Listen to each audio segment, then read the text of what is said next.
आज हमारा फिजियोलॉजी का next topic of discussion smell. Smell की जो है वो पार्ट है सेंसरी ऑर्गन का, और it is also an important sensory organ जिनसे हम चीज़ों को महसूस करते हैं कि ये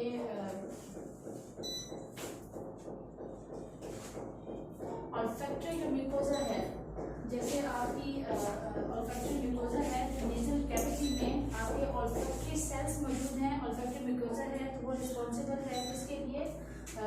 स्मेल के लिए। The sense of smell is a chemical sense, ये केमिकल सेंस होती है, और इसकी जो सेंसरी मॉड्यूलिटी है वो किससे वो होती है, मिलेटेड होती है chemoreceptor of the olfactory mucosa. Sense of smell जो है वो 20,000 times more sensitive than the sense of taste. The sense of smell है वो 20,000 times more sensitive है than the sense of taste.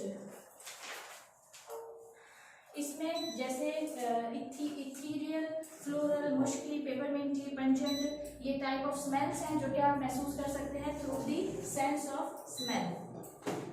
अब हम रिसेप्टर्स ऑफ द स्मेल, जिस तरह से टेस्ट के कुछ रिसेप्टर्स मौजूद हैं, इसी तरह से आपके जो सेंस स्मेल के कुछ रिसेप्टर्स हैं वो आपकी नेजल म्यूकोजा यहाँ पर मौजूद हैं।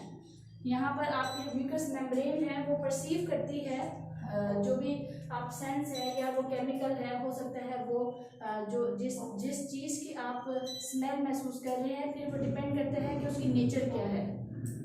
कुछ वोलेटाइल होती हैं, कुछ वाटर सॉल्युबल होती हैं, कुछ लिपिड सॉल्युबल होती हैं, तो ये भी डिपेंड करता है।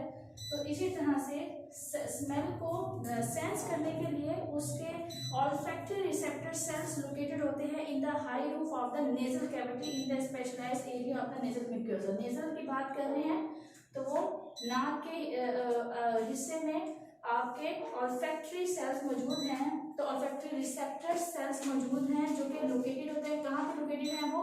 In the high roof of the nasal cavity in the specialized areas of the nasal mucosa called the olfactory epithelium. Specialized जो cells हैं वो क्या कहलाते हैं? olfactory epithelium. Each nostril क्या कहलाता है? सीधा खाना नाक का और उल्टा खाना nostril. Each nostril contain a small patch of the pseudo-stratified columnar olfactory epithelium. हर जो म्यूकोजा है वो क्या कंटेन किए हुए है? Pseudo stratified columnar olfactory epithelium. Basically कोई भी स्मेल जो आप महसूस करेंगे वो उससे वो किससे पहले एक्सपोज होगी? आपकी जो नेजल म्यूकोजा है। फिर नेजल म्यूकोजा में स्पेशलाइज्ड ऑल्फैक्टरी सेल्स हैं, और ऑल्फैक्टरी सेल्स से जो आपकी वो स्मेल जो है वो वहाँ उससे जब उसका एक्सपोज होता है नेजल म्यूकोजा से, उसके बाद जो है ना वो सीधे की मदद से वो कहाँ पर पहुँचती है? ऑल्फैक्टरी सेल्स उसके अंदर मौजूद हैं। ऑल्फैक्टरी सेल्स से फिर वो ऑल्फैक्टरी नर्व के जरिए मैसेज कहाँ जाता है? दिमाग तक, और उससे फिर आपको ये पता चलता है। तो यही वजह है कि अगर अच्छी स्मेल होती है, आप देखिए कि कोई चीज़ जल रही है, उसमें बहुत ज़्यादा कंबशन है, या आपको उससे उसकी स्मेल से जो है ना आपको खांसी हो सकती है, एलर्जी हो सकती है, तो फिर आप क्या करते हैं? फ़ौरन से आप उससे अवॉइड करने की कोशिश करते हैं। तो ये क्या है? बेसिकली जो सेंस है, जो आपकी सेंस है, ऑल्फैक्टरी सेल्स हैं, वो परसीव करते हैं उस वो स्मेल को, फिर वो म्यूकोजा तक पहुँचे, म्यूकोजा से ऑल्फैक्टरी सेल्स तक, ऑल्फैक्टरी नर्व के जरिए दिमाग को रिस्पॉन्स जाता है, फिर वहाँ से फीडबैक मैकेनिज्म के जरिए आप जो है उसको क्या करते हैं? अपने आप को दूर करते हैं उससे बचने के लिए। एपिथेलियल जो से एक्सपोज होते हैं, एपिथेलियल कंसिस्ट होते हैं 3 लेयर्स पर, 3 टाइप्स ऑफ सेल्स पर: receptor cells, sustentacular cell and the basal cell. Characteristic of odorants. Odorants किसे कहते हैं? ओडोर स्मेल को कहते हैं। ओडोरेंट्स वो molecule that is responsible for producing this odour हो गया कहलाया है ओडोरेंट। वो ओडोरेंट वो एक मॉलिक्यूल है, वो एक केमिकल है जो कि क्या कर रहा है? स्मेल प्रोड्यूस कर रहा है। तो वो किस टाइप का हो सकता है?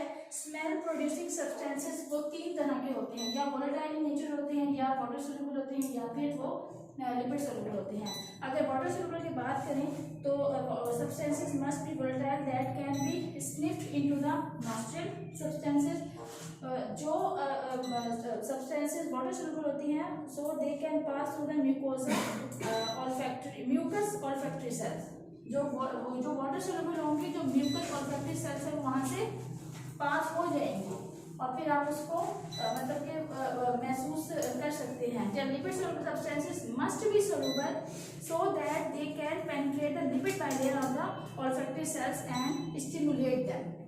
मतलब ये कि वोलेटाइल इन नेचर है, वो वाटर सोल्यूबल होनी चाहिए, वो लिपिड सोल्यूबल होनी चाहिए, तो वो आपकी जो म्यूकोसा मौजूद है, जो रिसेप्टर सेल मौजूद है, वो उससे क्या हो जाएंगे, उससे वो मतलब कि सेंसिटाइज हो के और फिर आप उस फर्दर जो प्रोसेस है कि आप उसको महसूस करें वो हो सकता है। थ्रेशोल्ड फॉर स्मेल, जैसे थ्रेशोल्ड फॉर टेस्ट, अगर आपने एक चीज़ है, कोई कड़वी ली है, तो आप उसकी बिल्कुल माइन्यूट सी मिकदार को जो है ना आप वो टेस्ट करते हैं, तो माइन्यूट मिकदार क्या थी, वो थ्रेशोल्ड कैपेसिटी थी आपके रिसेप्टर्स की कि आप इतनी मिकदार ले सकते हैं, इससे ज़्यादा अगर आप लेंगे तो वो आप उसको नहीं वो कर सकते, मतलब कि वॉमिट हो जाएगा। इसी तरह से स्मेल का भी एक थ्रेशोल्ड है, तो threshold for smell the quantity of the odorant in air that required effecting the smell sensation is called threshold for smell. मैं सब बोल गई हूँ और माइक भी लगाया, दोबारा से बोलना पड़ेगा सब। आ रही होती आवाज़? अच्छा, तो ये क्या कहते हैं threshold. Olfactory adaptation, olfactory sensation decreases very rapidly with the continuous course. This is called, जैसे हम कहते हैं कि एक चीज़ जो है ना, वो जैसे दवाइयों के बारे में है, एंटीबायोटिक्स होती है कि बहुत ज़्यादा जो रिपीटेड यूज़ है एंटीबायोटिक्स का, वो क्या करते हैं, रेजिस्टेंस क्रिएट कर देता है, तो ऑल्फैक्टरी एडेप्टेशन होती है। ऑल्फैक्टरी एडेप्टेशन क्या कहते हैं कि रिपीटेड जो एक्सपोजर है वो क्या कर देता है, जो ऑल्फैक्टरी एडेप्टेशन डिक्रीज कर देता है सेंसेशन को विद द मल्टीपल एक्सपोजर। ये क्या कहलाता है, ऑल्फैक्टरी एडेप्टेशन। ऑल्फैक्टरी सेंसेशन जो है, ऑल्फैक्टरी सेंसेशन जहाँ पर ऑल्फैक्टरी का जिक्र आता है, तो आप कहें कि वो सेंस ऑफ स्मेल है, वो डिक्रीज होती है very rapidly with continuous exposure to an odorant, that is called the, अगर आपके पास डेफिनेशन आती है ऑल्फैक्टरी एडेप्टेशन क्या होती है कि अगर हम वो रिपीटेड एक्सपोजर जो है वो आपकी जो ऑल्फैक्टरी सेंसेशन है उसे वो डिक्रीज हो जाए, तो वो क्या कहलाती है, ऑल्फैक्टरी एडेप्टेशन कहलाती है। डिस्क्रिमिनेशन ऑफ ऑडर, आप किस तरह से डिफरेंशिएट करते हैं अच्छी स्मेल को और द बैड स्मेल को, तो human being can distinguish between 2000 to 4000 different order. Allah Ta'ala ने नेचर में ये रखा है कि आप 2000 से लेके 4000 तक की जो स्मेल है उसको आप डिफरेंशिएट कर सकते हैं। आइदर पंजेंट है, आइदर जो है ना वो जो है फ्लोरल है, मुश्की है, पेपरमिंट है, तो ये इंसानी जो वो है सलाहियत है कि वो उसको कर सकता है। Odours substances can be classified into spicy, ये क्लासिफाई हो जाते हैं spicy, flowery, fruity, resinous, burn and the foul. There may be different types of receptor responding to different, जिस तरह से आपके टेस्ट बर्ड्स जो है ना वो डिफरेंट टेस्ट को रिस्पॉन्ड कर रहे थे, इसी तरह मुख्तलिफ जो रिसेप्टर्स हैं इसके स्मेल के, वो डिफरेंट ऑडर्स को रिस्पॉन्स करते हैं। This ability is depending on the receptor side.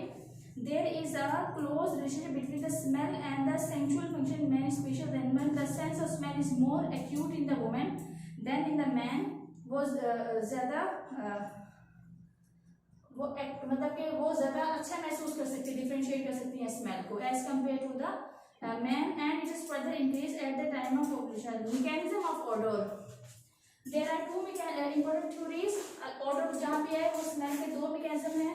Physical theory, according this to physical shape of the odour molecule determine and stimulate the olfactory cell.